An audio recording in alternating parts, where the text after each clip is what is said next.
Chapter 391 Dreamscape. You are listening at novelfull.audio. Dreamscape was a place that was neither real nor a part of the dream realm, but instead existed somewhere in between. It was created and maintained by a combination of advanced modern technology and a very special aspect ability that a certain master, now already a saint, possessed. Their power had to do with illusions, and so, that was what Dreamscape was. A massive illusion that countless people could share. However, that illusion was not entirely malleable, and functioned according to a set of absolute rules. It reflected reality instead of being a complete replacement for it. As the result, a person entering it was bound by the same laws that existed in the real world. And since one of those laws was the nightmare spell, a person's aspect, abilities, memories, and echoes would function in the illusion the same way they functioned outside of it, with one important difference. One couldn't be hurt, wounded, or killed in the dreamscape. Neither memories nor echoes could be destroyed. Which meant that awakened were able to battle each other there without having to risk their lives and keep the destructive force of their duels out of the real world. This application was the primary use of the dreamscape, well, in a sense. At the dawn of it, the dreamscape was mostly used by the legacy clans and the government to train elite awakened that served them, but it was quickly deemed as only being marginally useful. While such training could facilitate safe duels between the human carriers of the spell, its simulation of the nightmare creatures was not that close to reality. The illusory monsters lacked the will and mind of actual abominations, after all.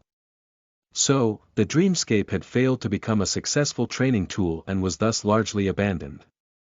It had, however, unexpectedly found incredible success in the entertainment segment. Those awakened that were not part of elite strike forces deemed it to be very engaging, useful, and fun. The duels in the dreamscape became very popular, and that popularity simply exploded once the company behind it came up with the idea to integrate a broadcast function into the simulation pods, thus making these duels available to a much broader audience, the mundane humans. Today, Dreamscape was a whole industry with both amateur and professional leagues, famous celebrities, and passionate fan clubs. There was even a version of it for non-awakened, with its own set of environments and adventures that allowed people to experience a facsimile of what it meant to travel across the dream realm while battling nightmare creatures. Sunny, however, wasn't interested in the fame, glory, and money that becoming a renowned Dreamscape champion could bring him. No matter how lucrative, it was just a toy, at the end of the day. He was, nevertheless, extremely interested in that toy for three very important reasons. The first reason was the anonymity that Dreamscape offered. It was all but impossible to track a person entering the illusion if they didn't wish to be tracked, which was very much to his liking. The second reason was Shadow Dance. Sunny needed to fight against a multitude of opponents skilled in wielding different weapons and using various styles to sharpen his battle art and make it, as well as the Soul Serpent, stronger. In a sense, he needed to create a library of mirrored styles to enrich his own. Was there a better place to find thousands upon thousands of awakened who were willing and ready to cross blades with him? All without having to risk his life, to boot. The third reason was rather unexpected. In fact, Sunny had stumbled upon it by pure accident. Back when he had just arrived on the Chained Isles, he secretly tested the mantle of the underworld in battles against several nightmare creatures. The onyx armor had turned out to be even more remarkable than he had anticipated, so he easily hunted down several abominations. And yet, one creature had managed to escape from him after being thoroughly defeated, mostly because of the approaching crushing. That was when he discovered how the Prince of the Underworld enchantment really worked. Its description said that the onyx armor grew stronger according to the number of opponents its wielder defeated, and it did exactly that. The enchantment didn't care whether the opponent lived or died, all that mattered to it was that the enemy lost. After the nightmare creature Sunny had beaten escaped, the counter of the enchantment still changed from 1215/6000 to 1216/6000. He tested it in a battle with another abomination, bringing it to the door of death and then walking away without delivering the last blow. The counter went to 1217/6000.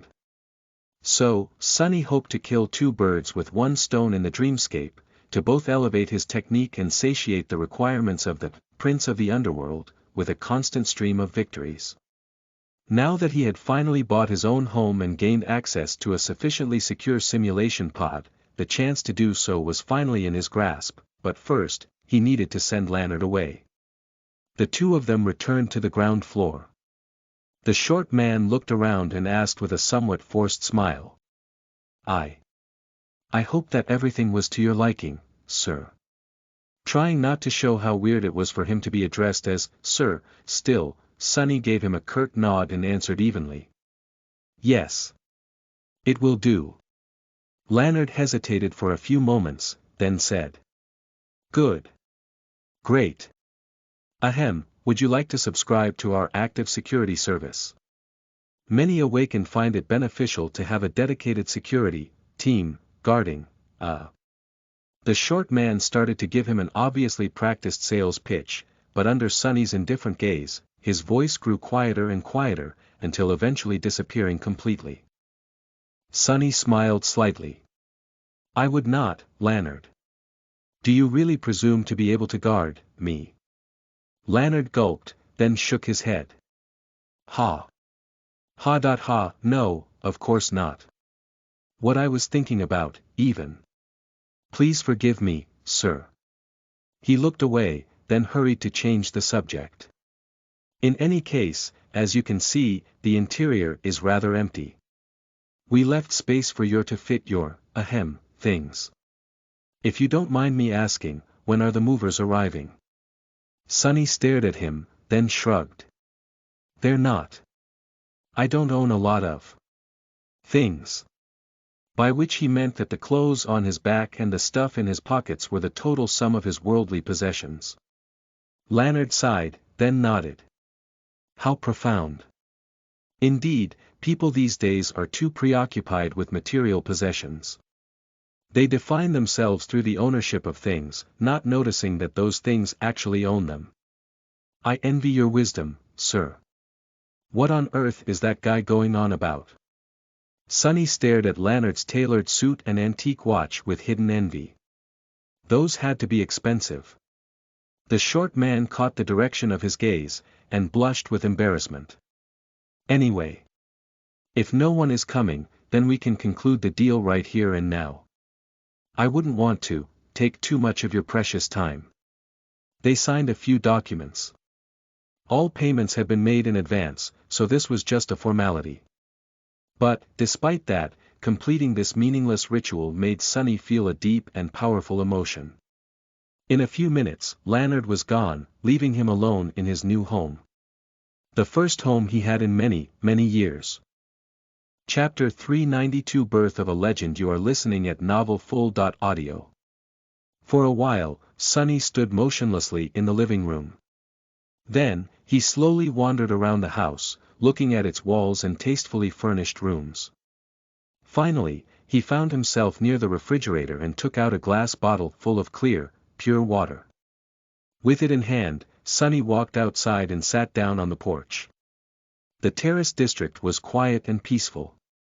The air was still cold, but the sunlight was already full of warmth, promising a vibrant spring. The wind rustled the leaves gently, and streams of meltwater murmured softly as they ran down the pavement. Sonny stared at the piece of land that he now owned and opened the glass bottle. He spent quite a while there, sipping water and looking at nothing in particular. As hours passed, several PTVs drove by. He saw a few people in clean and warm clothes. A bit later, droves of children and teenagers in school uniforms walked past, on their way home from their studies. After that, he sighed, retrieved his shadows, and went back inside. Bringing the empty bottle back to the refrigerator, he stared at it for a few moments. Inside, there was food, so much food. Enough food to last him for a month. All easily accessible, delicious, and well within his means. Before Sonny knew it, his fist slammed into the door of the refrigerator, easily piercing the thin metal sheets and turning the vegetables stored on the other side into vapor. Pieces of metal and plastic flew in the air, and the whole house trembled slightly. The refrigerator itself cracked and deformed, nearly bursting apart from the force of the impact. Sonny stared at his hand in shock, then awkwardly retrieved it from inside the devastating device and looked at the broken thing with dismay. Crap. Now he was going to have to buy a new one. And replace all the food. And clean up all the mess. What the hell is wrong with me? Shaking his head, he put the empty glass bottle on the counter, sighed, and went to find a mop. Some time later, Sonny returned to the basement and approached the Dreamscape pod. He looked at it for a while, then turned around and paced around the armored dojo, frowning. Come on now, you've been preparing for this for a long, long time. As he paced, his whole presence slowly changed. The way Sonny walked, the way he held himself, the way his hands moved all became slightly different. There are 6 gods. The War God, also known as the God of Life. The Beast God, also known as the Goddess of the Moon. The Sun God. As he recited the names of the gods and their various aspects, the manner in which he spoke also changed. The difference was subtle, but noticeable. One after another, Sonny changed every little bit of behavioral traits that could be traced back to him. He had spent a lot of time training for this moment, using the physical malleability of a shadow dance practitioner to make himself unrecognizable. Surprisingly, the task had turned out much easier than he had thought. It was basically his specialty, anyway. Weaver's mask could protect his identity from all who would wish to learn it through magic, but he had to deal with mundane forms of identification on his own. After a while, when he was ready, Sonny undressed, approached the simulation pod, and climbed into its cradle. As the polished mask of black wood appeared on his face, the lid closed. A string of shimmering letters appeared in front of him. Enter Dreamscape. Yes, no, he sighed, then concentrated on the yes. A few moments later, his vision darkened. Sonny found himself standing in a boundless, black void. All around him, countless stars burned with ethereal light, an inconceivably complex weave of strings connecting them together. There was, however, no logic or sense in the pattern. He didn't feel any meaning hidden in the beautiful weave of the strings of light. It was just a pretty backdrop, and nothing more. A fake. Other than that, though, the simulation was pretty realistic. He looked down and saw his naked body, the soul serpent coiling around his arms and torso. The Dreamscape recreated his appearance to the SMA, in great detail. Ha! Shaking his head in bewilderment, Sonny summoned the mantle of the underworld. It weaved itself from black threads and covered his body. As soon as it did, a pleasant voice resounded in the darkness. Challenger. Welcome to the Dreamscape. Sonny summoned the autumn leaf, a small charm that allowed him to change the color of his hair. After a short hesitation, he made them appear white. What next? How do I fight people? The pleasant voice promptly responded. Before proceeding further, please choose an alias. He blinked a couple of times, then scratched the back of his head. Oh, right. An alias. After some though, Sonny remembered the legend of Odysseus that Neff liked to talk about, and smiled. Nobody. That would be a good alias. He could already imagine how funny it would be, to hear something like, nobody has defeated the enemy, or, nobody has won. His thoughts, however, were interrupted by the voice of the Dreamscape. Alias, nobody, is taken. Please choose another. He did not expect that. What would be a better? Alias, is taken. Please choose another. What? No, wait. Alias, what? No, wait, is taken. Please choose another. Sonny shut his mouth, then thought for a while. His alias had to not only sound nice, but also be the opposite of what he would ever call himself in real life. Just like his movement and speech patterns, it had to be a part of the disguise. That's why coming up with one was not that easy. In the next few minutes, he tried a dozen different aliases, all to the same result. The level of coolness of the aliases he could come up with rapidly dropped, while the level of his irritation quickly rose. He felt as if the damned simulation was mocking him. Finally, Sonny growled in frustration and said the first word that came to his mind. Mongrel. The dreamscape was silent for a while. Then, it said. Welcome, Mongrel. Please, choose a dream of your liking. Really? Mongrel. Well, mission accomplished, I guess. This is indeed the last thing I would want to be known as. Oh, the irony. As Sonny huffed and puffed from frustration, several images appeared in front of him. All contained depictions of different environments, although most looked like an arena of some sorts. From his research, Sonny knew that the choice of an arena decided what type of opponents he would get to fight against. Some were available to everyone, some required a certain number of victories to be accessed. Professional duelists all spent their time in those elite dreams. Dreams, what a stupid name. If I was dreaming, I would be on the Chained Islands right now, wouldn't I? His body was, indeed, awake right now. It's just that his mind was inside of an illusion. Regardless, what he needed was a place where he could fight sufficiently skilled amateurs without drawing too much attention. He knew just the place. Pointing at one of the images, Sonny said. There. A moment later, the black void disappeared, and he was suddenly somewhere else. A loud voice thundered from somewhere above. Challenger Mongrel has entered the Colosseum. Chapter 393 Mongrel. You are listening at NovelFull.audio. Sonny was standing on the floor of a vast oval arena. It was covered by sand, which had long ago turned red from all the blood spilled between these ancient walls. The merciless sun burned in the incandescent sky, and the smell of sweat, blood, and death assaulted his nostrils. How realistic. A little disturbed, Sonny looked around and saw tall amphitheater stands rising high above the blood-soaked arena. Those were the spectator seats.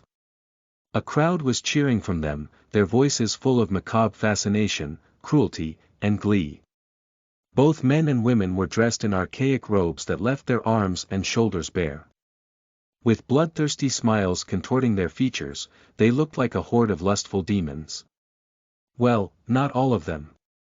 Here and there, a strangely clothed person could be seen, observing the fights with a less barbaric expression. The people in archaic clothes were illusions, while the rest were actual observers.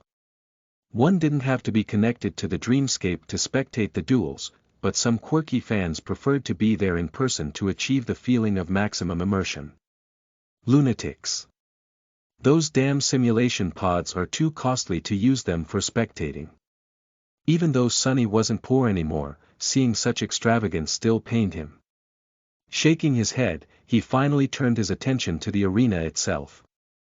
Obviously, this illusory environment wasn't very original, but on the other hand, it was a classic. More advanced dreams had vastly different decorations, ranging from realistic to completely fantastical, but for this low-level one, the company running Dreamscape chose a pretty basic narrative. It was an ancient Colosseum, a place where slaves had once fought to entertain their masters, often to the death. Sonny didn't like it one bit. The Colosseum was based on a historical structure, but was much larger. Hundreds upon hundreds of warriors roamed the sand of the battle arena, some engaged in fights, some searching for an opponent.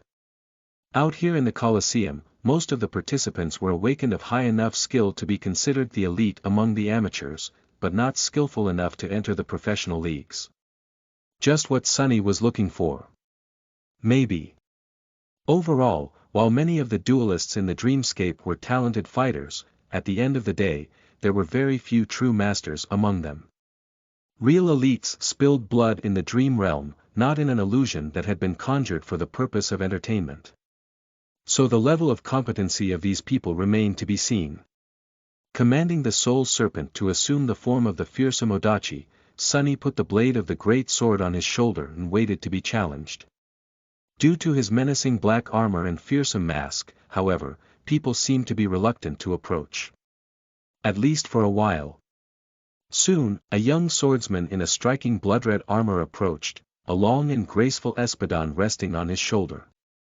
With a smile, he looked at Sunny and said, "Haven't seen you around before. Mongrel. Are you new to the Colosseum?" Sunny tilted his head and studied the letters that appeared around the swordsman. Paradise in red, victories. 157-inch defeats. 103-inch good enough. Lowering the odachi, he answered in an even tone. "That I was born in the Colosseum." The swordsman smiled, then stepped forward. "Let me welcome you back, then." The voice of the dreamscape immediately spoke, announcing the start of the fight. Paradise in red has challenged Mongrel. They clashed on the bloodied sand, moving with enough speed to cause the wind to howl through their armor. Sunny had left one of his shadows on the ground, and wrapped another one around the autumn leaf, where it could do him no good. He didn't want to be too strong, so that his opponents were not completely outmatched and could properly showcase their styles. As for himself, he had completely abandoned both the flowing style that Nephias had taught him and the grounded technique that he had learned from Saint, relying only on his ability to shadow the enemy's movements. Paradise in red was not a master of swordsmanship, but his skill level was not bad. Still, the young man wasn't a match for Sunny, even though he had to forego his practice techniques and wasn't used to wielding the great blade of the odachi. The material form of the shadow serpent was truly formidable, but due to its size and nature, using it required a lot of adjustment.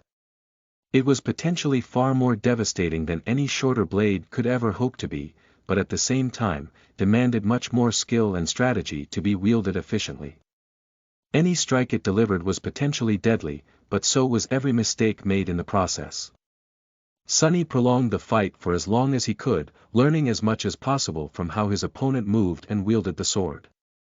In the end, however, the strain of the duel turned out to be too much for the other fighter. He wasn't very strategic at how he spent his soul essence, so after 5 minutes or so, his speed and strength decreased sharply. Sunny sighed and ended the duel with one precise slash of the soul serpent. The great sword flashed across the enemy's neck, sending his head flying into the air. The beheaded corpse fell to the ground in a rain of blood, then disappeared in a stream of sparks. The voice of the dreamscape thundered from above. "Mongrel has won. Too bad." 5 minutes was not enough to truly learn the essence of a battle style. However, Sunny was certain that he would face another practitioner of this battle art eventually. There were not that many popular styles among the amateurs, after all. A few days or weeks later, he was bound to fight against someone with a similar technique again. Attracted by his flashy victory, a few more challengers approached. Sunny flourished the soul serpent, then stopped it abruptly midair. Drops of blood flew to the sand, leaving the dark blade perfectly clean. Under the mask, he grinned. "Ah, so cool. Good thing that I learned this trick from Saint, too, Arg. Are you even human?" Another awakened fell to the sand, blood flowing from his mouth. Sunny took a step forward and slashed down with the shadow serpent, easily cutting through the opponent's light armor and splitting his body in half.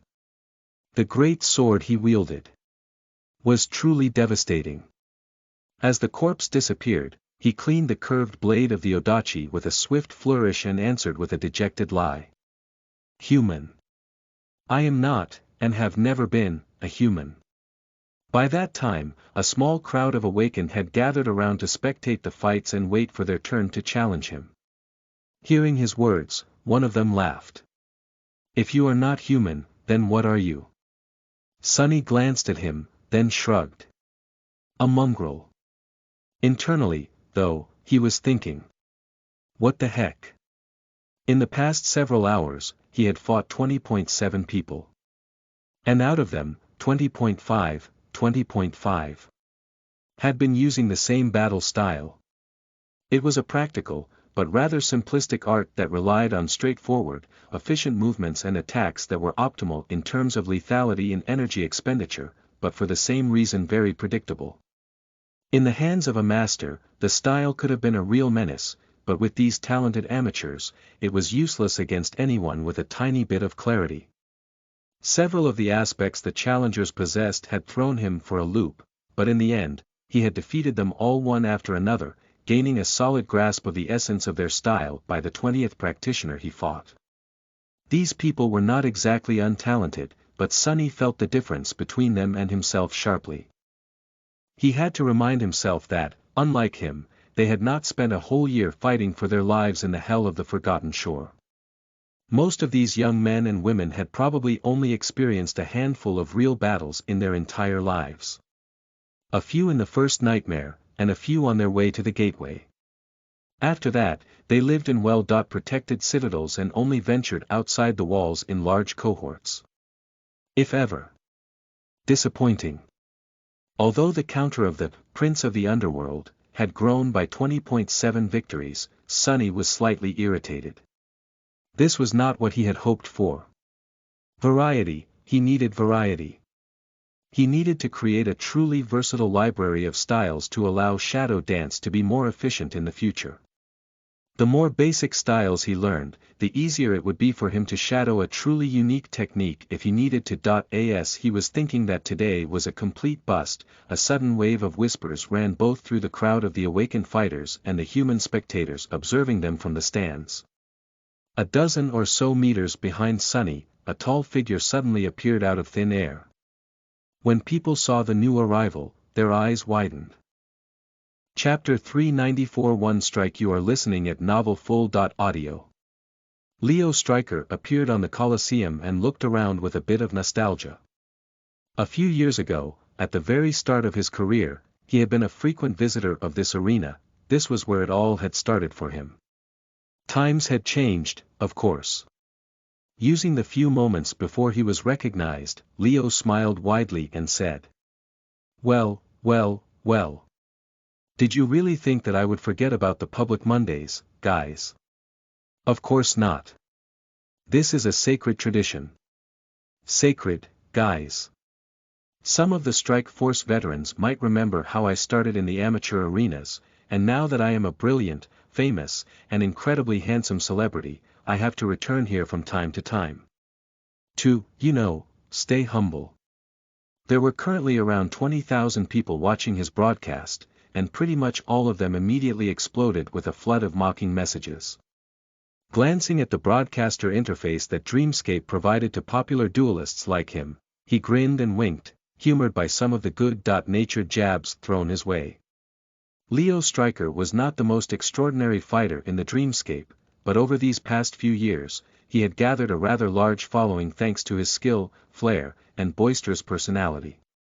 He was so popular, in fact, that thousands of younger awakened became enamored with the battle style he and a few of his duelist buddies practiced. As the result, the Roaring Lion Strike style had become all the rage among the amateur duelists, and his old mentor was now flooded by a deluge of new pupils. That fact really warmed Leo's heart. He was glad to be able to repay the old man for all his patience. Leo spent most of his days participating in top-level duels on the professional league arenas, but on Mondays, he liked to visit a public dream or two, chat with fans, fight a few amateurs and provide them with pointers as a way to give back to the community. Today was one such Monday. Looking around the Colosseum, Leo noticed a small gathering a dozen or so meters away from him and headed over. As he walked, he heard excited voices. "Hey, isn't that Leo Stryker? No way, wait. It's him. I can recognize that gorgeous armor with my eyes closed. Leo. Love you, man. Keeping it real like always. Strike Force Roar. I've been watching your broadcasts for 2 years, Leo." A friendly smile appeared on his face. Waving at several fans, he approached the crowd of challengers and glanced at the lone figure standing in the empty space in the middle. Whoa. This dude has style. The man in the middle of the crowd wore a beautiful onyx armor that radiated a sense of solemn, dark menace. His face was hidden behind a fearsome black mask, with 3 twisting horns rising from it like a jagged crown. His hair was stark white, and there were two pools of impenetrable darkness in the place where his eyes were supposed to be. His weapon of choice was a long, curved odachi forged of lusterless black steel. It rested on his shoulder, seemingly devouring the bright light of the illusory sun. The stranger looked more like a demon than a human being. Leo let out an approving whistle. Is he also a broadcaster? Ha, I don't recognize those memories. He checked the stats of the demonic warrior. Mongrel, victories. 27, defeats. 0, a newbie, but a talented one. A perfect KDA, what a rarity. In any case, that guy was incredibly photogenic. A duel with him was not going to be interesting due to the gap in their skill, but it would definitely look stunning. Leo felt a little ashamed to break Mongrel's perfect streak, but this talented amateur would receive useful advice in return, which was far more useful. Who knows, they might meet again in the professional arena one day. Looking at the invisible camera, Leo raised an eyebrow and asked. What do you say, Strike Force? Should we challenge that dark and handsome guy other there? As the viewers expressed their approval, he approached Mongrel and gave him a friendly smile. Hey there, friend. That's a big sword you got there. Do you even know how to use it? Teasing the opponent was another sacred tradition of the dreamscape, and Leo was rather good at it. Mongrel shifted slightly and faced him. The disturbing mask stared at Leo, making him shiver slightly for no apparent reason. No. Leo laughed. No. You don't know how to use your sword. Well, would you like me to teach you? The demonic warrior stared at him and didn't even move. No. What's up with that dude?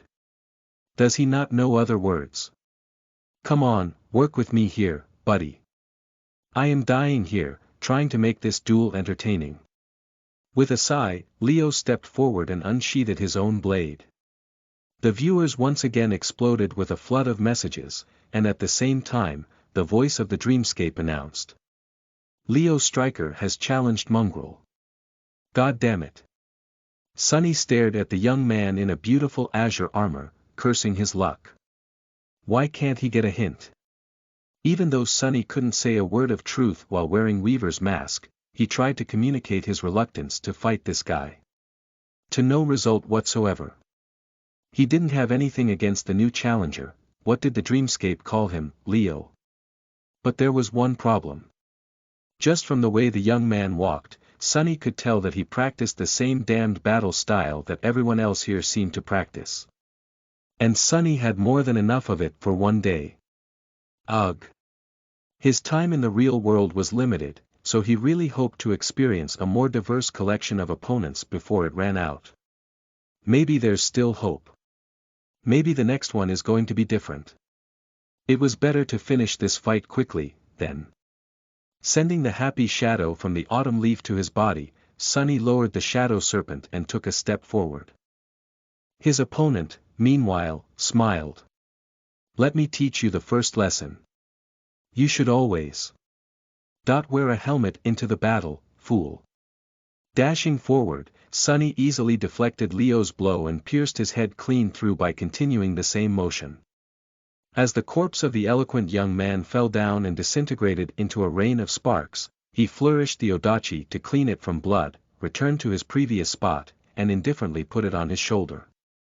I swear to gods. The next person to challenge me better be using a different style. Otherwise, I might get angry. Leo Stryker found himself standing in a boundless black void, his mouth agape. His viewers, too, were uncharacteristically silent. One strike, one strike. He killed me in one strike. He lingered for a few moments, then turned to the invisible camera and forced out an awkward smile. That was really unexpected, right guys? Then, his smile grew wide and sincere. That, Strike Force, is what people call finding a diamond in a pile of, dung. Incredible luck. Yeah, definitely a stroke of luck. Oh, by the way. Has anyone clipped it? Chapter 395 Roaring Lion Hidden Dragon. You are listening at NovelFull.audio.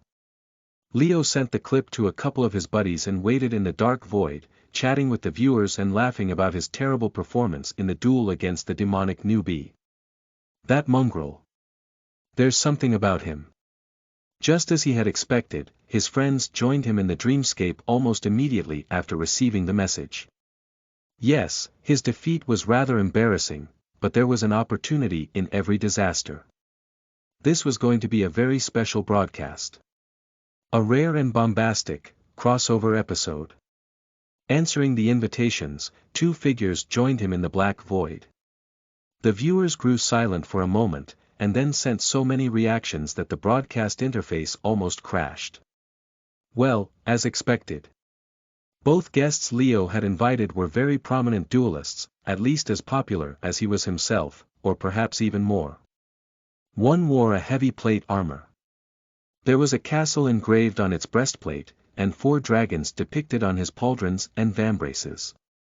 This was Daoist Seifer, a renowned swordsman who possessed a powerful aspect that allowed him to control fire. The other was a taciturn warrior in a grey silken robe. His alias in the dreamscape was the Fool, and he was known to be one of the most peculiar and persistent duelists in the professional league. Leo grinned. "Hey there, Seifer. Hey there, Fool. Long time no see." Seifer scoffed, then pointed at him. "Leo, my friend. What the hell was that?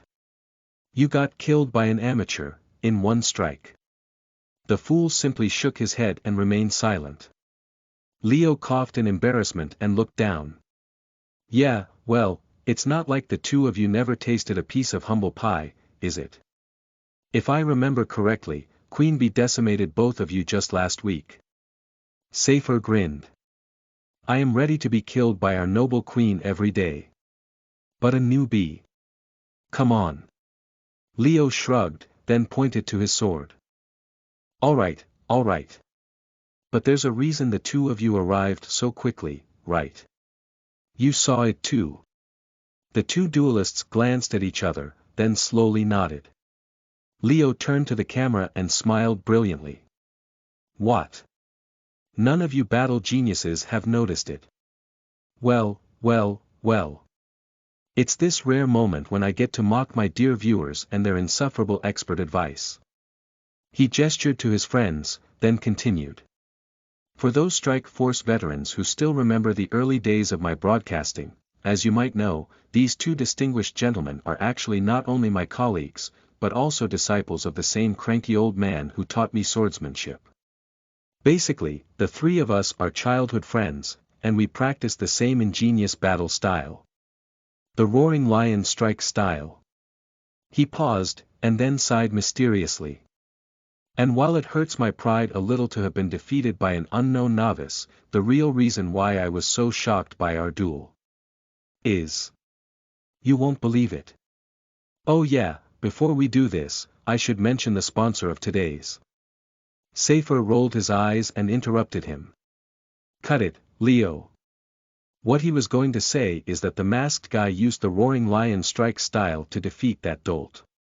And while there are many, lots and lots, really, people who can beat that loud nuisance in a heartbeat, the fact that someone done so while using our own style is very interesting.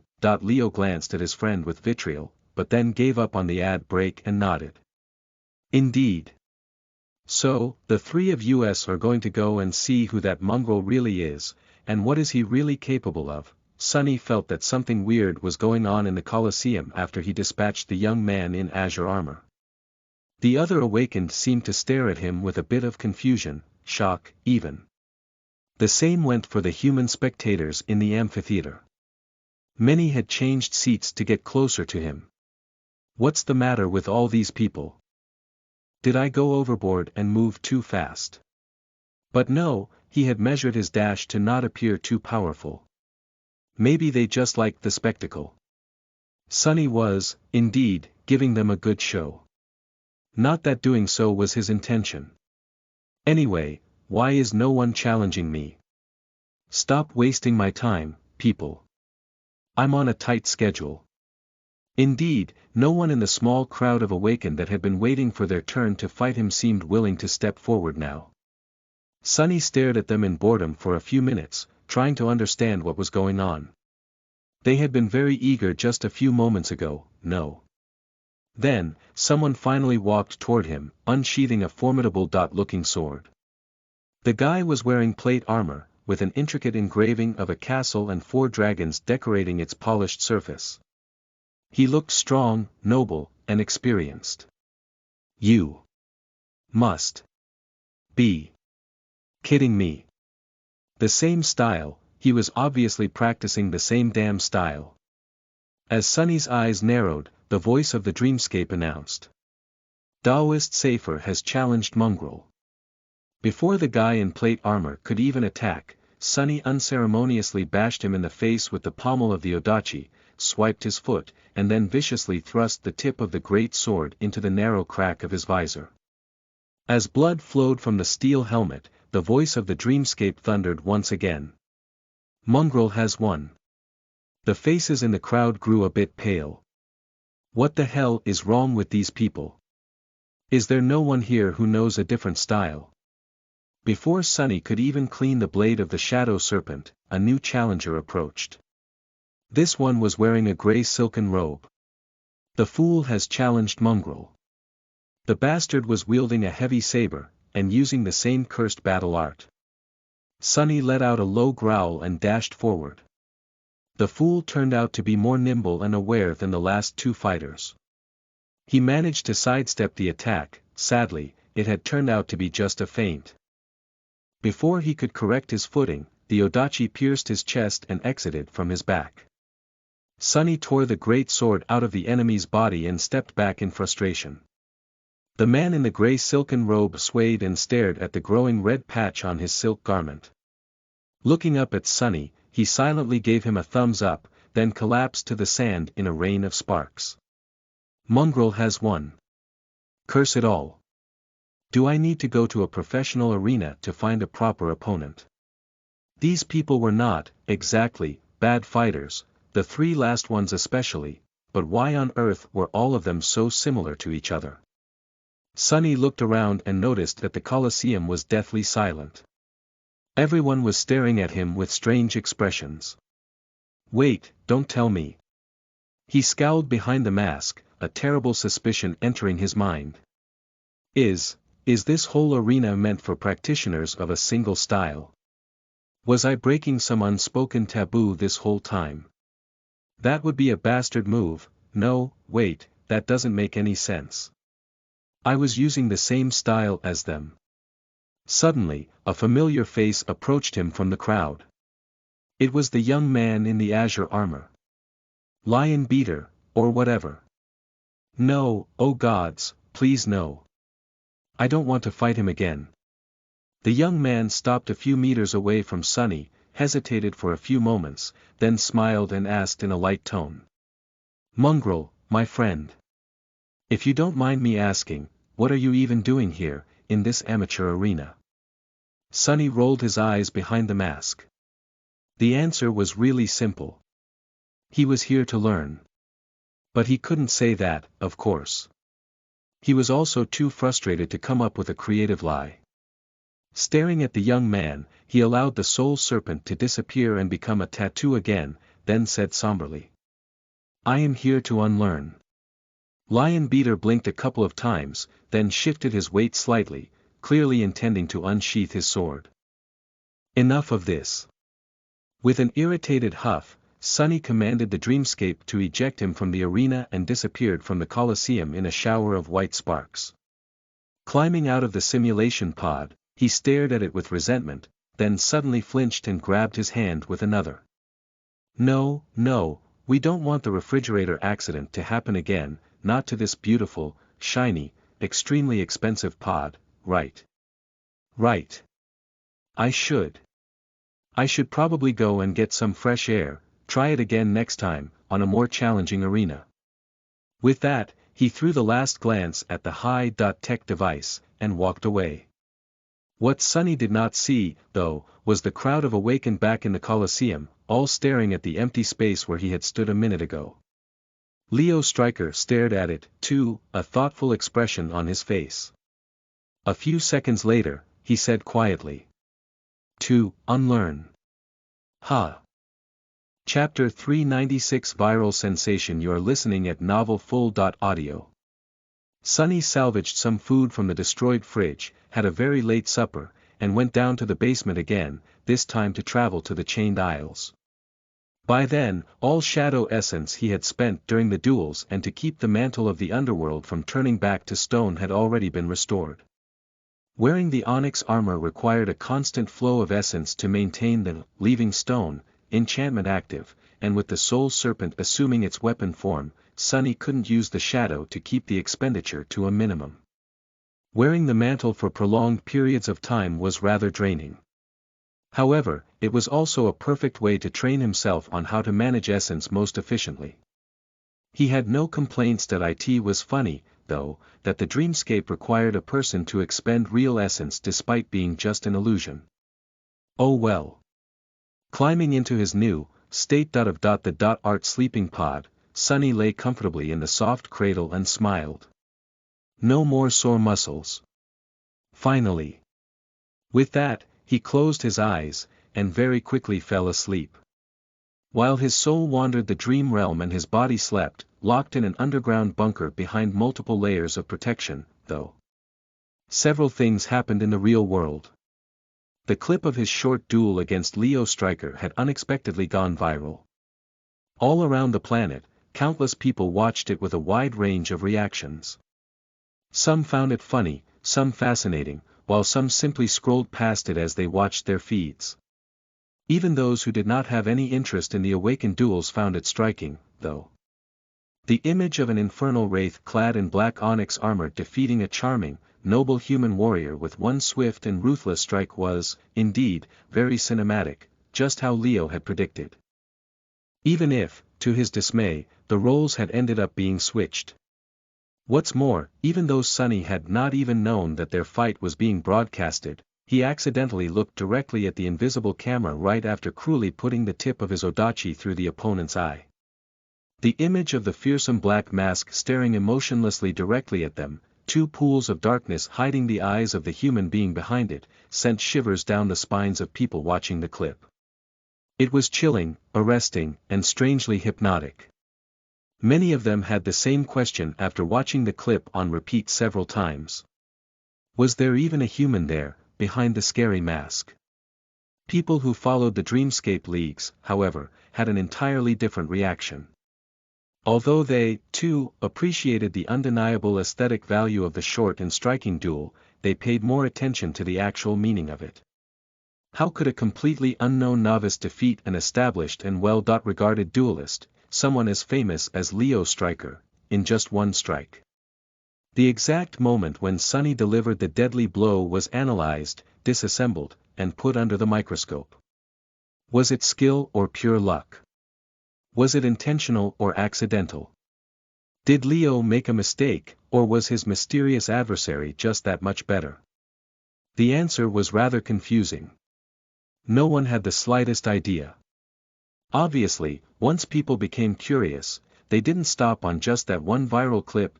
Noel.n rather swiftly, every fight and every word that Sunny had uttered during his infuriating visit to the Dreamscape were found and published for everyone to see. Once people saw the contents of those recordings, the whole duelist circle was violently shaken. One shock was followed by another, and then by yet another, still. The first thing that people found during their investigation was two more short clips. One showed Mongrel killing Daoist Safer in the span of a single second. The other showed Mongrel killing the Fool, once again, with a single ruthless strike. All in all, it took him less than a minute to easily crush three of the most renowned young duelists in the world. They weren't the absolute elite, but still some of the best the Dreamscape had to offer. The conclusion was obvious. His victory over Leo Stryker was neither lucky nor accidental. Mongrel was, indeed, just that much better. But how could that be? Was he some other famous duelist in disguise? People continued to dig, coming to a bewildering conclusion. The man who called himself Mongrel had never entered Dreamscape before that day. His profile showed only 2 pieces of information. Victories. 30 defeats. 0 and status. Offline. After that, many theories appeared postulating that Mongrel was, in fact, a master who had visited the Dreamscape to have fun. There weren't that many masters in the world, and all of them had much more crucial things to do than spend their time having illusory duels. Even if they did, however, those duels transpired in private arenas that were created specifically for the occasion, away from the public eye. Still, if Mongrel was a master, that would explain it all. He was just much stronger. But he wasn't. That theory was debunked and the recordings of his other 20.7 duels were unearthed. After watching them, the investigating enthusiasts became truly shaken, and for a very strange reason. It was because those recordings showed Mongrel actually struggling against much weaker opponents. Now wait a minute, what the hell did that mean? How could a man struggle against novices, fighting them for an average of 5 to 10 minutes, and then kill 3 experienced professionals in 3 seconds? The answer was simply mind-boggling. While people who did not know much about combat techniques assumed that Mongrel had been just pretending to be weak, more knowledgeable experts came to a stunning conclusion. Mongrel only used the styles of his opponents to fight against them. He came into the Colosseum not knowing anything about the popular Roaring Lion strike style, and mastered it in the span of a single evening to such degree that even the fool, Daoist Safer, and Leo Stryker himself, the 3 fighters who had popularized the style in the first place, couldn't resist him even for a couple of seconds. Now, it was the experts' turn to shiver. Ironically, after understanding what exactly had transpired, they were left with the same question that the people who knew knowing about Awakened duels had after watching the viral clip. Was the being wearing the black wooden mask even human? And all of them, regardless of their interests and level of knowledge about battle arts, were now wondering the same. Who the hell is Mongrel? Chapter 397 Mongrel's Wisdom. You are listening at NovelFull.audio. Ed his every action and every word, trying to find some hint to his identity, background, and standing. Although there was not much to learn, they gradually came to perceive his sayings as rather meaningful. In fact, people ended up finding too much meaning in them, even though there was none. It was all just awkward lies Sonny had come up with on the spot to fulfill the requirements of the simple trick. He had never, ever intended to say something profound. But when had good intentions ever stopped people from complicating things? Without Sonny knowing anything about it, Mongrel had gained a philosophy. Are you new to the Colosseum? That I was born in the Colosseum. Sitting in a school cafeteria, 2 students stared at a cheap communicator, their eyes burning with enthusiasm. One of the boys frowned, then asked in confusion. I don't get it, what does he mean? Isn't the Colosseum just a dreamscape arena? How could a person be born there? His friend shook his head with disdain. Idiot! Don't you get it? Mongrel doesn't mean that he was born in the dreamscape. He means that he was born in battle. Those ancient gladiators were slaves forced to fight to the death against their will. Aren't Awakened the same? They are infected by the spell and have no choice but to battle nightmare creatures to survive. In a sense, all Awakened were born in the Colosseum. Somewhere in the outskirts, several workers had gathered together during their short break. Are you even human? What is a human? I am not, and have never been, a human. One of the workers shivered. Scary. Do you think that Mongrel is actually a nightmare creature that infiltrated the real world? Another shook his head. No, of course not. The first sighed. Then why would he say that he's not human? The second worker looked at the dirty tunnel of the industrial air filter exhaust they were cleaning, then at his own calloused hands. What the hell does it even mean, to be a human? Do you think that you and I are really humans? No, you fool. That Mongrel has more brains than you, I swear. He at least understands that just having 2 legs and 2 hands does not make you a human. He gets how it is. The third listened to their conversation and grimaced. So what? Yeah, he gets it, but I don't see him complaining. That guy took the hand he was dealt and turned himself into a damned sword demon. What have you done?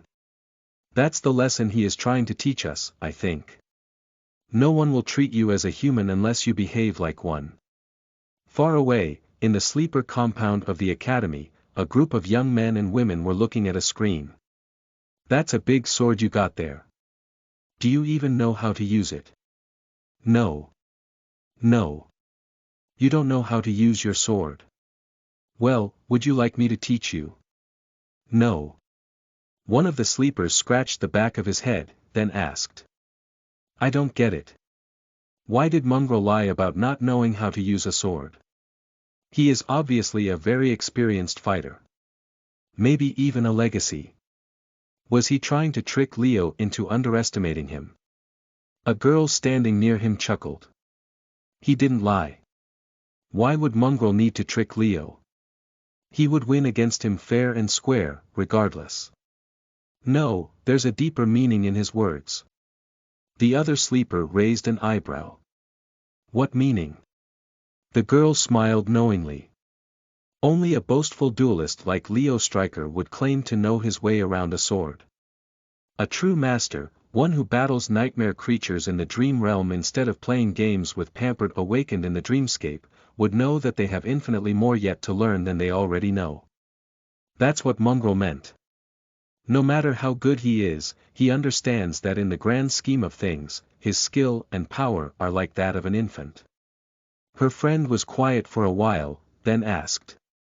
If that's the case, then why did he say that he doesn't want to learn more? The girl shook her head. He didn't say that he doesn't want to learn. He said that he doesn't want Leo to teach him.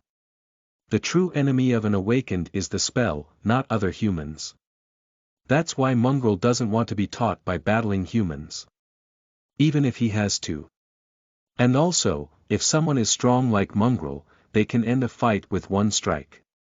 But true strength is not needing to strike at all.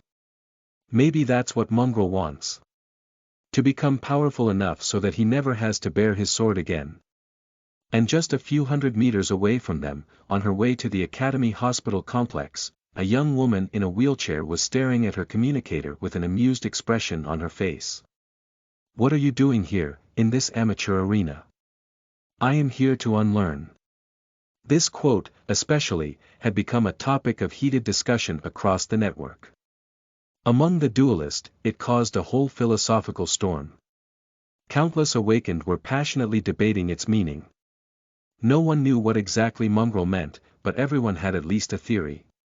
The only thing everyone agreed on was that his short statement hid profound, fundamental wisdom about the nature of combat and ways to become a master of it. Not Effie, though. Looking at her communicator, she shook her head and said. To unlearn. That guy must have hit his head one too many times. What a dimwit. Then, she looked at the image once again, and added. And also, what's up with that armor?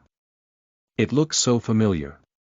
For a moment, I thought that Sonny's echo has run wild. What a fun idea, the look on his face would have been priceless. With that, she shook her head, deactivated the communicator, and continued on her way. Effie had more important things to do than waste her time thinking about mongrels. The rest of the world, though, apparently did not. Chapter 398 Master of his trade. You are listening at NovelFull.audio.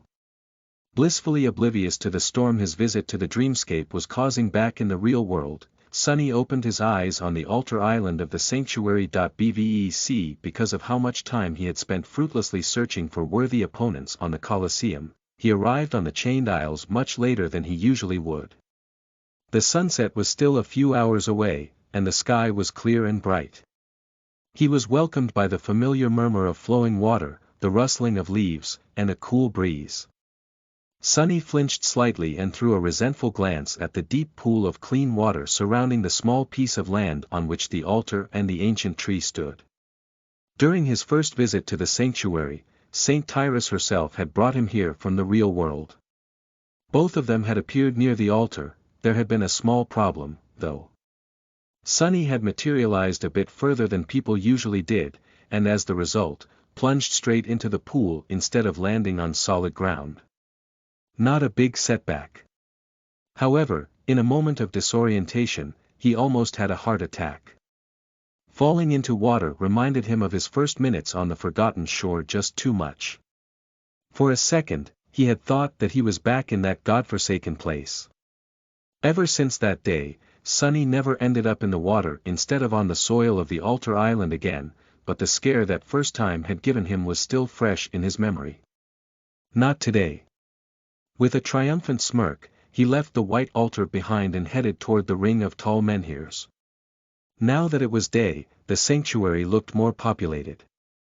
Groups of awakened rested on the grass of the park, some discussing upcoming ventures into the wilderness, some simply killing time until they were able to return to the real world. One couldn't just enter the gateway immediately after appearing in the dream realm. Perhaps because the soul wasn't able to withstand traveling between worlds too often, perhaps because the spell did not wish for them to return too quickly, or perhaps for some another, unknown reason, awakened had to wait several hours before being allowed to use a gateway again.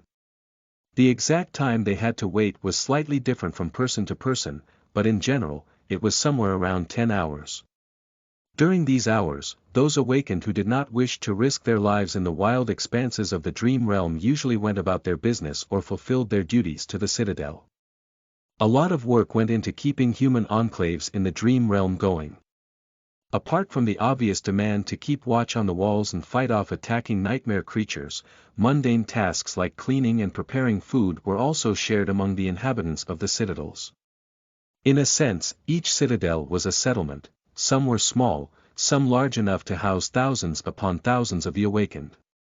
The population of the three great citadels was even higher, with hundreds of thousands of humans visiting them every day. The sanctuary was a rather tiny citadel, in comparison, so each of the awakened anchored here had to do their share of work to preserve it.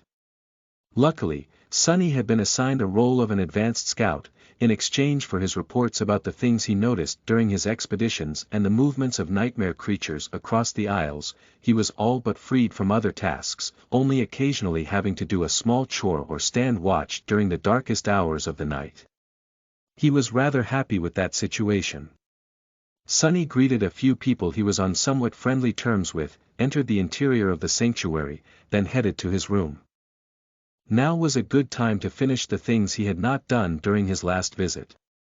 Namely, exchange the soul shard he had collected for memories or credits, and to properly study the ancient coin to draw and describe it for teacher Julius later. But the useless coin could wait. Right now, Sunny really wanted to satiate his avarice. Unlocking the chest that stood at the foot of his bed, he fished out the soul shards off its bottom and unceremoniously threw them into the pack. The strange fruits he had gathered during his last journey also went there, leaving the chest more or less empty. Noticing the golden coin glinting between a few curios that Sunny had collected in the past 2 months, he hesitated for a moment, then shrugged, picked it up, and hid it under one of the puppeteer Shroud's vambraces. All set. It was time to haggle. Returning to the park contained within the inner circle of the sanctuary, Sunny glanced at the awakened gathered there, walked over to a big, sun-washed rock and sat down on it. Taking out the soul shards, he placed them on its surface and waited patiently, pretending to be bored and indifferent. It almost looked as if he was simply enjoying the sun, while the soul shards had somehow appeared near him by accident. In the beginning, Sunny had to walk around and initiate trades, but by now, the inhabitants of the sanctuary had already caught wind of the fact that he often had soul shards to trade. Sunny just had to keep his trading operation seemingly humble, at least on the surface. If people knew how many nightmare creatures he really killed, things would become a bit difficult. He was known to be from the Forgotten Shore, which gave him a bit of leeway of how deadly of a hunter he could appear to be, but it was still wise to keep the full extent of his competency to himself. Of all the people on the chained island, only Saint Tyrus and her trusted aides knew about his SS evaluation.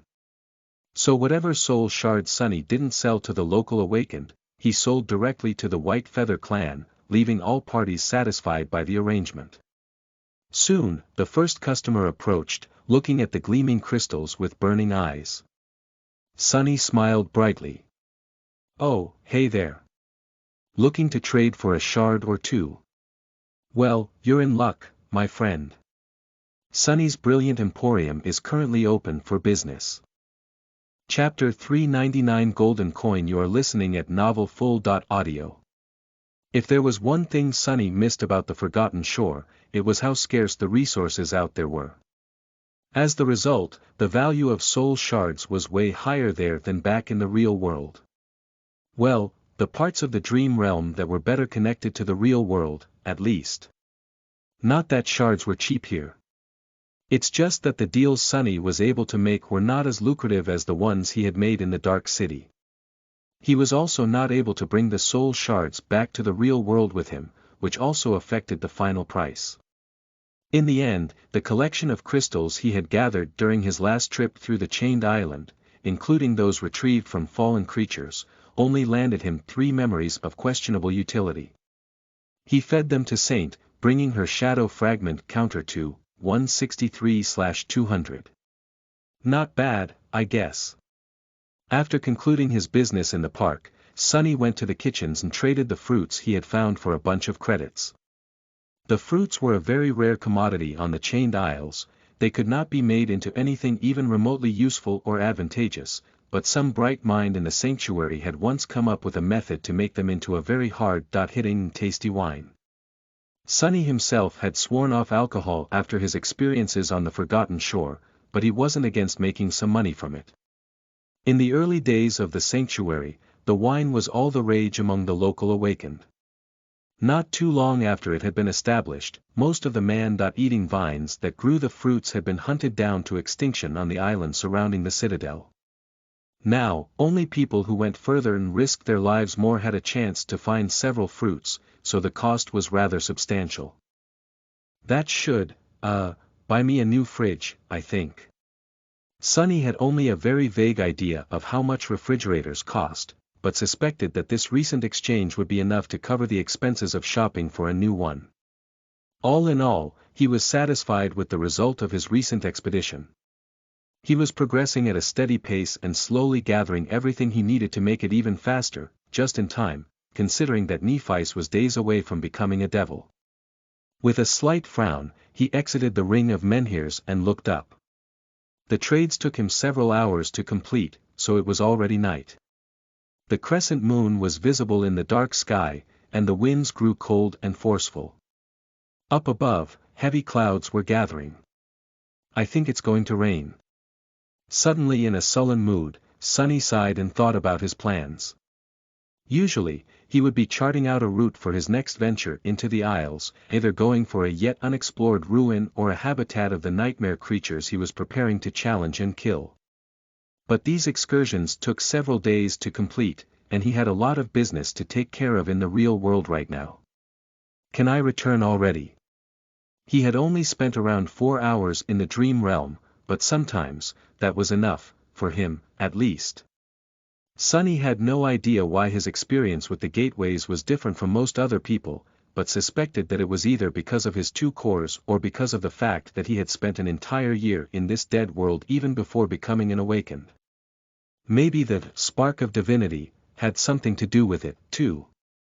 In any case, he tended to avoid returning to the real world too fast too often, in order to not attract unnecessary attention. Today, however, he was willing to forego extra caution. The things waiting for him back there were very important, or at least pressing. With a shrug, Sunny headed toward the altar island. Walking on the stone path in complete darkness, he looked up at the veil of clouds hiding the moon and sighed. Not like I would really want to venture out in the rain, anyway. Approaching the white monolith of the altar, Sunny hesitated for a few moments, then put his hand on it. Nothing happened. Oh. I guess it's too early, after all. What a disappointment. O.org. With nothing to do but kill time and wait for the opportunity to activate the gateway, Sunny paced a little, stared at the depths of the clear pool, then paced some more. Finally, he returned to the altar and grabbed the handle of the obsidian knife laying on its surface, purely out of boredom. Sonny strained every muscle in his body and tried to lift the damn thing, but no matter how hard he pulled, the knife didn't move even by a millimeter. Move, damn you. However, there was no response. Giving up, Sonny grimaced and let go of the knife. Well, that's a bust, again. As he did so, though, a heavy gold coin slid out from under his vambrace and fell on the polished surface of the altar with a melodic ring. It rolled a few times and then landed flat, the face of the beautiful person with the image of the crescent drawn on their forehead looking at him with a carefree smile. Oh, right. I have forgotten about that thing. Sonny moved his hand to pick up the coin, but at that moment, the veil of cloud split slightly, letting through a beam of pure, pale moonlight. The light fell on the coin and made it gleam. A moment later, the surface of the coin suddenly shone with ethereal radiance. The features of the person etched on it became sharper, then disappeared into the light. When the light dissipated, the coin was gone. Sonny stared at the empty spot where it had been just a few seconds ago with a bewildered expression. It was then when the spell suddenly whispered into his ear. Your shadow grows stronger. Chapter 400 Call of Treasure. You are listening at NovelFull.audio. Your shadow grows stronger. Sonny stared at the place where the coin used to be, then blinked. What just happened? He dropped the coin on the altar, it was illuminated by the moonlight and disappeared. And then, he received a shadow fragment. No way, Beove holding back excitement, Sonny summoned the runes and read. Shadow fragments. 198/2000. The last time he checked, there was only 190.7. He had definitely, without a doubt, just received a shadow fragment from the strange golden coin. So it wasn't an ordinary coin, after all. A satisfied smile appeared on his lips. Not only was the coin special, it was even not cursed. On the contrary, it was blessed. Well, that was the easiest shadow fragment I have ever received. Suddenly, his eyes widened. Wait. Weren't there more coins he had left behind on the Iron Hand Island? 3 more, at least, had been swallowed by the dead monstrosity. Before the thought fully formed in his mind, Sonny was already leaving the altar island. There are two things. The first one was that other coins could, potentially, turn out the same as the first one and reward him with free fragments. The second one was that where there were 3, there could be more, much more. The fallen demon he had discovered could have come from a place where a whole treasure trove of miraculous coins was hidden. A whole mountain of them, even. If Sonny was right and managed to somehow trace the path the creature took before dying. Who knew how much more powerful he would become? Trying to suppress the giddy feeling of discovering a huge and tantalizing secret, Sonny left the sanctuary and headed toward the edge of the island. As the sound of waterfalls grew louder and the first drops of rain fell to the ground, a dark silhouette suddenly took a step towards him. It was one of the watchmen. Ha! Sonny, right. Are you really going to go out in that weather? Most of the watchmen here in the sanctuary already knew that he was comfortable in the dark, so their initial surprise about seeing someone leave the citadel at night had more or less disappeared by now. It was still strange for some of them, though. Sonny halted for a few moments, then smiled. Yeah. Don't worry, I will be fine. I'm not going far, anyway. Just want to check something on the Iron Hand Island. The watchman hesitated, then shrugged. All right. Be careful out there. Night vision or not, this is not the time for humans. Sonny thanked the man for his concern, then walked past him. Not the time for humans. Good thing I am a monster, then. Approaching the edge of the sanctuary island, he didn't waste any time and summoned the Dark Wing. Sonny was tempted to simply turn into a shadow and rush toward his goal, but he didn't want to show his powers near the citadel so openly. Patient. Be patient. Since the dark wing couldn't really allow him to fly, he glided above the chain for as long as he could, then landed on it and continued forward on foot. By that time, the rain was already falling rather heavily. The iron surface beneath his feet was treacherous and slippery, so Sunny had to be careful and watch his step, lest he plummeted down, into the sky below. He shivered, trying to think of a more terrible fate. With no means of real flight, he would just be falling through the darkness, endlessly, until his mind was gone and his body consumed itself from hunger, then slowly turned into dust. People on the chained isles loved to tell horrible stories about unfortunate souls who fell into the below, and Sunny could easily understand their fear. For that reason, he was very careful not to slip. Only fools fall down, knowing what waits for them below. I would never. As if to answer his thought, a gust of wind suddenly crashed into him from the side, and a distant bolt of lightning illuminated the sky. To hell with this. Not wishing to tempt fate, Sunny dove into the shadows and continued his journey as one of them. Soon, he arrived on the Iron Hand Island. The severed arm of the unknown metal giant was still there, making Sunny wonder once again what force could have torn it off the creature's body.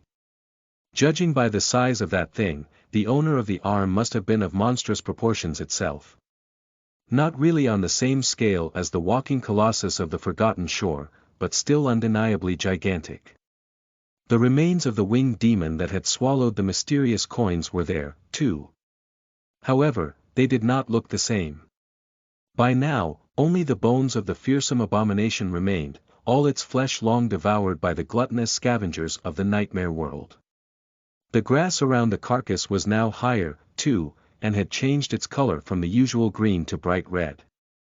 The grass looked satiated. Sunny grimaced. Out here in the dream realm, no creature or plant was really what they seemed. Otherwise, the thick forest on the island where he had battled the pack of fallen wolves would have been long ago destroyed by the crushing. Even the most innocent things were twisted, corrupted, and predatory. Without sufficient caution, even a blade of grass could be deadly. But he wanted those coins. Approaching the wide patch of blood-red grass, Sunny hesitated for a bit, and then took a step forward. He felt the ground moving slightly beneath him, the rustling of the raindrops changing tone as they fell on the grass. With a deep frown, Sunny summoned the moonlight shard and circulated his essence, sending it flowing furiously through the coils of the soul serpent. He also collected both his shadows and wrapped them around his body. The grass swayed slightly, and then grew still. A subtle smile appeared on Sunny's lips. Indeed, everything in the dream realm was dangerous and deadly, including humans. In fact, awakened were perhaps one of the most fearsome tribes of creatures in this world, if not in terms of raw power, then at least due to their cunning, wickedness, and unpredictability. For something as weak as a blade of grass, it was wise to avoid angering one of the awakened, especially one as dreadful as Sunny. Ah! It feels nice to be feared. With nothing threatening him anymore, he walked over to the spot where he had seen the coins last and bent down, trying to find the alluring golden discs. They were just where he had left them.